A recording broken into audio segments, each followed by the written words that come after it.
Good Thursday morning, everyone, and welcome into today's daily Bible reading for July the 20th. Today, we are going to be introduced to the man Saul, who's going to eventually become the king of Israel, and that's here in 1 Samuel chapter 9. We'll be reading that together today here in 1 Samuel chapter 9. Recall our read yesterday where we talked about Israel's plea for a king.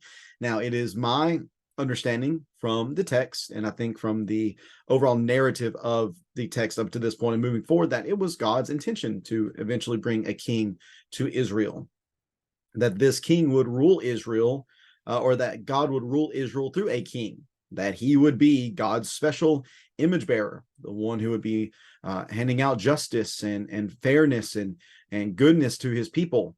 But it does not seem as if the people themselves were willing to wait on God's timing. They wanted this in their time. We want a king now. And we're going to see how how because of them not being patient and waiting and trusting in the Lord, that for that they're going to get a king, but it's probably not going to be the king that they wanted. More so, it's going, or excuse me, it's not going to be the king they wanted, but it's going to more so be the king they deserve, because Saul, in many ways, is going to represent the people. So let me go and get the text of 1 Samuel chapter 9 up on the screen, and we'll read that together today. 1 Samuel chapter 9. It'd be good if I started up at the top right. There we go. 1 Samuel chapter 9 and verse number 1. We read that there was a prominent man of Benjamin named Kish, son of Abiel, son of Zeror, son of Bechorath, son of Aphiah, son of a Benjaminite. He had a son named Saul, an impressive young man. There was no one more impressive among the Israelites than he. He stood a head taller than anyone else. One day, the donkeys of Saul's father Kish wandered off. Kish said to his son Saul, "Take one of the servants with you and go look for the donkeys." Saul and his servant went through the hill country of Ephraim and then through the region of Shalisha, but they didn't find them. They went through the region of Sha'alim, nothing. Then they went through the Benjaminite region, but still didn't find them. When they came to the land of Zuph, Saul said to the servant who was with him, "Come on, let's go back, or my father will stop worrying about the donkeys and start worrying about us." "Well, look," the servant said, "there's a man of God in this city who is highly respected. Everything he says is sure to come true. Let's go there now. Maybe he will tell us which way we should go." "Suppose we do go," Saul said to his servant. "Why do we take the man? The food from our packs is gone, and there's no gift to take to the man of God. What do we have?" The servant answered Saul, "Here, I have a little silver. I'll give it to the man of God, and he will tell us which way we should go." Formerly, here's a narrator's note. Formerly in Israel, a man who was going to inquire of God would say, "Come, let's go to the seer." For the prophet of today was formerly called the seer, meaning as the narrator's writing this, at that time they were called prophets. Previously, they were called seers. Verse number 10, "Good," Saul replied to his servant. "Come on, let's go." So they went to the city where the man of God was. As they were climbing the hill to the city, they found some young women coming out to draw water and asked, "Is the seer here?" The women answered, "Yes, he is ahead of you. Hurry, he just now entered the city, because there's a sacrifice for the people at the high place today. As soon as you enter the city, you will find him before he goes to the high place to eat. The people won't eat until he comes, because he must bless the sacrifice. After that, the guests can eat. Go up immediately, and you could find him now." So they went up toward the city.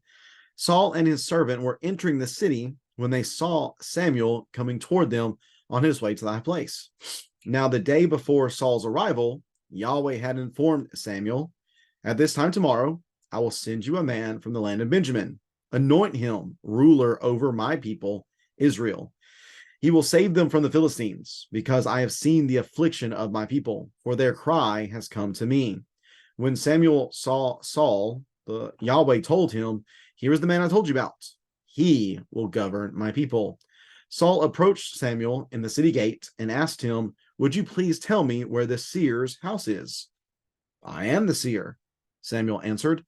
"Go up ahead of me to the high place and eat with me today. When I send you off in the morning, I will tell you everything that's in your heart. As for the donkeys that wandered away from you 3 days ago, don't worry about them because they've been found.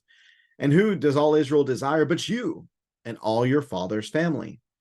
Saul responded, am I not a Benjaminite from the smallest of Israel's tribes? And isn't my clan the least important of all the clans of the Benjaminite tribe? So why have you said something like this to me? Samuel took Saul and his servants, brought them to the banquet hall, and gave them a place at the head of 30 men or so, or 30 or so men who had been invited. Then Samuel said to the cook, get the portion of meat that I gave you and told you to set aside. The cook picked up the thigh and what was attached to it and set it before Saul. Then Samuel said, notice that the reserved piece is set before you. Eat it, because it was saved for you for this solemn event at the time I said, I've invited the people. So Saul ate with Samuel that day. Afterward, they went down from the high place of the city, and Samuel spoke with Saul on the roof. They got up early, and just before dawn, Samuel called to Saul on the roof, get up, and I'll send you on your way. Saul got up, and both he and Samuel went outside. As they were going down to the edge of the city, Samuel said to Saul, tell the servant to go on ahead of us, but you stay for a while, and I'll reveal the word of God to you. So Samuel went on. Or excuse me, so the servant went on. And that concludes 1 Samuel chapter 9. Now let's think about this text again. This is written in the context of the people wanting a king. And really, to best understand this text is not to read it straight through as it is written, but instead, if we really want to understand, I think, chapters 9 and 10, then we really need to focus on verses 15, 16, and 17, because that really tells us about everything that's going on within the text. Again, 1 Samuel 9, 15, 16, and 17. Now, the day before Saul's arrival, Yahweh had informed Samuel, at this time tomorrow I will send you a man from the land of Benjamin. Anoint him ruler over my people of Israel. He will save them from the Philistines, because I have seen the affliction of my people, for their cry has come to me. When Samuel saw Saul, Yahweh told him, here is the man I told you about. He will govern my people. So basically everything that is happening then in chapters 9 and 10 really needs to be read through these lenses, that more likely these donkeys didn't just go missing, but it is Yahweh working through these donkeys to give the occasion for Saul to go away. And it wasn't just that Saul couldn't find these donkeys, but Yahweh allowed it to be that way. All this was done so that this man would run into Samuel, and Samuel then would appoint him as being the leader of his people. Now I want to read a note for you from Ralph Davis in his commentary on this particular text. I think he says it really well, because this really gets down to the bottom of this whole text. What's going on here is not, again, it's not the people forcing God's hand or anything like that. No, this is all just a part of God providing for his people. Now, it would be better if they would have relied upon God's timing in providing for them. But even in this case, whenever they are trying to press God and get him to move faster than he wants to, he's still providing for them. And that's noticed here within that text, that he is going to, yes, there are going to be some negatives to having a king, but he's still going to be the king who's going to deliver them from the Philistines. I have heard their cry, I'm going to help them. So keeping that in mind and reading from this particular commentary, not only is chapter 9, verses 15 through 17, the key for interpreting all of chapter 9, verse 1 through 10, verse 16, but it is also the lens for magnifying Yahweh's mercy in light of chapter 8. These foolish, stubborn people do not cease to be the objects of Yahweh's compassions. Again, let no sin be glossed over. Let no one excuse its God-denying wickedness. But surely, if you are a child of God, you rejoice to see that your God is mulish on mercy. The play on the story here. That your sin does not dry up the fountain of his compassions, that his pity refuses to let go of his people. As the height of heaven above earth, so strong is the faithful love of those who fear him. Quoting from Psalm 103 and verse number 11. So in all of this, it is God's compassion and care and provision for his people that's taking place here. They want a king. Sure. Is it going to be the king that God wants to give them originally? No. So there's going to be some negatives here, but still, this is an act of compassion that God has given them for this man is going to lead them in a positive way in part of what he does. Now, I think we probably have a more negative view of Saul than we would probably say positive. Again, just the overall flavor of his story isn't very great, even though he does have some good moments.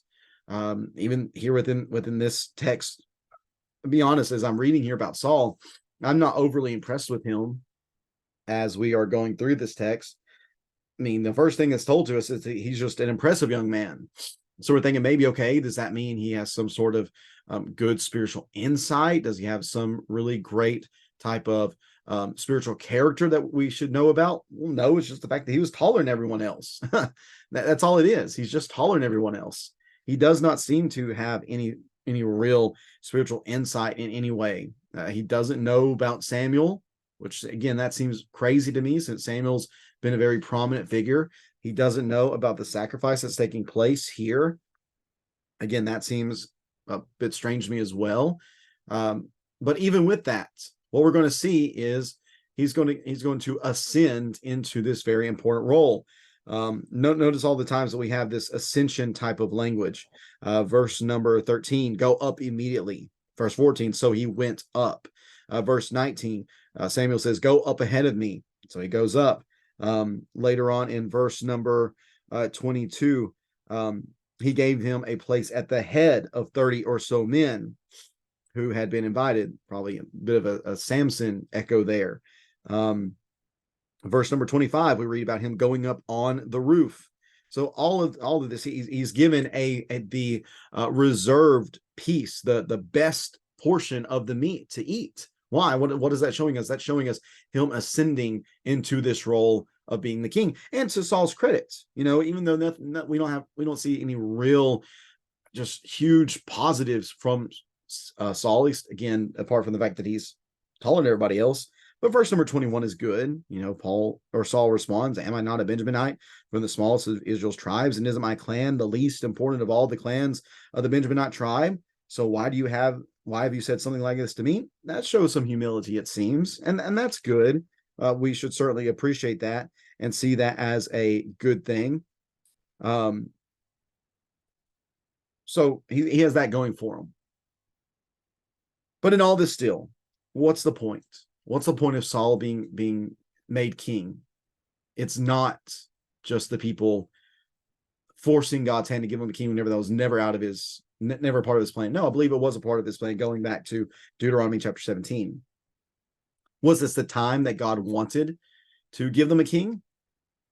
I mean, I don't know. I wonder if God was waiting for David. I wonder if David was to be that first true king of Israel, a man after God's own heart. Maybe that was the case. Maybe I can only speculate that. Maybe God was waiting to give David the throne originally, but because of the people and their rejection, God provides for them in a different way. But even with their again working out on their timeline instead of God's, again we still see God's compassion here. We still see his providence in providing for them. That's what providence is. Providence is providing. It provides for them by the pity that he feels for this people. Even though this people continues to show themselves as being very unfaithful in many ways, God's compassion still continues to be upon them.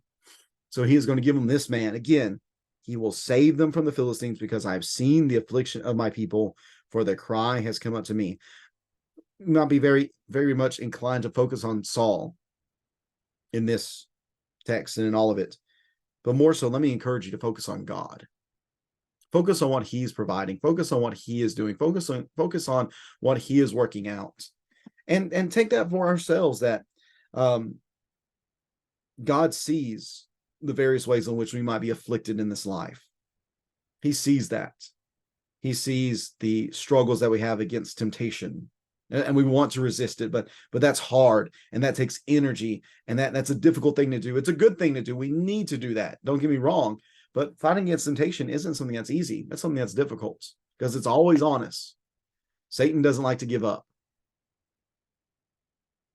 He sees that affliction.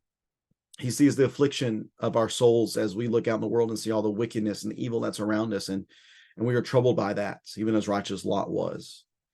He sees the affliction that we experience because there are those who hate God, who in turn hate us, as Jim been talking about so much this week, done such a good job of talking about. He sees that, and the pity that he has for us, the compassion that he has for us, it will lead him to provide for us, but on his timing. And we need to trust in that. Again, so much of this text is going to be about trusting in Yahweh, waiting upon him, allowing him to provide, allowing him to work things out according to his will, because his will is good. God is good. His will is good. And the way he provides for us is very, very good. So keep that in mind as we're working our way through this text, as we see Saul being transitioned from this man belonging to the smallest tribe. And again, why was Benjamin the smallest tribe? Because they had issues. They almost got wiped out completely. But from the smallest tribe, from an insignificant clan to the king of Israel. Wow, what an ascension that is. So continue to think about that as we work through this text. Think about Saul's character. Think about Samuel's role. Think about, though, what God is doing, and examine his actions and what we see is motivating him throughout this entire text. And if you have any questions about that, anything about this text, any comments, please feel free to leave that in the comment section below. I appreciate you so much for reading along with me. Looking forward to being with everyone again tonight as we continue our studies with Jim Jonas. Just a couple nights left. Been really good material, though, and you can certainly find those outlines and links to audio and video on our website if you so desire to check those out. Again, thanks for tuning in today, everyone. Have a great rest of your Thursday. Take care and God bless.